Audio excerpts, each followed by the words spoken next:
ọnwụ onye ahụrụ n'anya enweghị mgbe na ọ bụ nnukwute ihe mgbu mana o nwekwara ike bụrụ oge imerube agwa ọma nakwa ndụ kwesịrị nṅomi nke mmadụ biri n'ụwa. Ọ bụ otu a ka o si wee dịrị ndị Nnobi na kansụl ime obodo Idemili South nke Anambra steeti nakwa ezinụlọ onye eze ọdịnala ndị obodo ahụ bụ Igwe Nick Obi dịka adọnyere ozu odoziakụ ya bụ barista Clara Nwando Obi n'ala. Ya bụ nwaanyị nagoro mmụọ gbara afọ 80 tupu ọ na mmụọ ma bụrụ onye rụrụ ọrụ n'ebe dịgasị iche iche dịka executive officer nke East Central State Government, administrative officer nke State Civil Service, senior nakwa nnukwute majie na alaka ụlọ ikpe Anambra steeti ebe ọ lụgidere ọrụ wee ruo mgbe ọ nara ezumike nka. Ifeọma Ọkaigbo bụ onye nta akụkọ anyị gara ebe mmemme maka ọrụ anyị ka o si gaa. N'ụka mmemme akwamozu n'ụlọụka St. Mary's Catholic Church Nnobi bụ ebe Cardinal Francis Arinze nọ n'isi emume ajanisa na ọtụtụ ndị ụkọchukwu si ebe dị iche iche.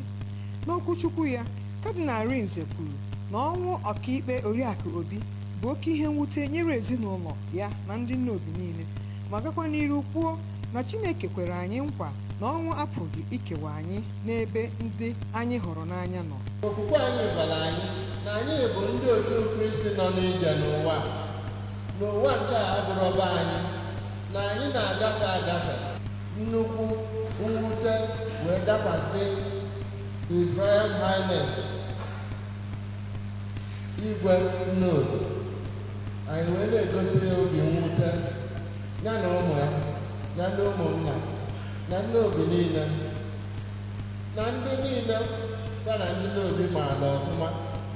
N'okwu ya, ụmụ ya, nwunye nwa ya gụnyere Princess Ndidi Obi Mbanugo, Maazị Onyebuchi Obi, Nwaada Nwando Udemezuo na Oriakụ Chinenye Obi kọwara ya ka ezigbo nne, onye mbụ hụrụ ha n'anya, ezi enyi ha, onye jikọrọ ha ọnụ nke ukwuu site n'ekpere.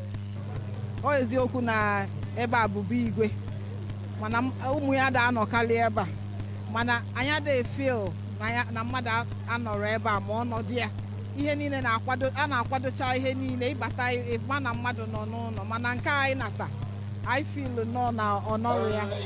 Ọgọ ya nwoke bụ Chief Gerald Odomezuo kwuru na ọ bụ ezigbo nne n'ebe mmadụ niile nọ, nne na-anaghị akpa oke ma chaa chaa ma yọọ Chineke ka ọ nara mkpụrụ obi ha na ndokwa.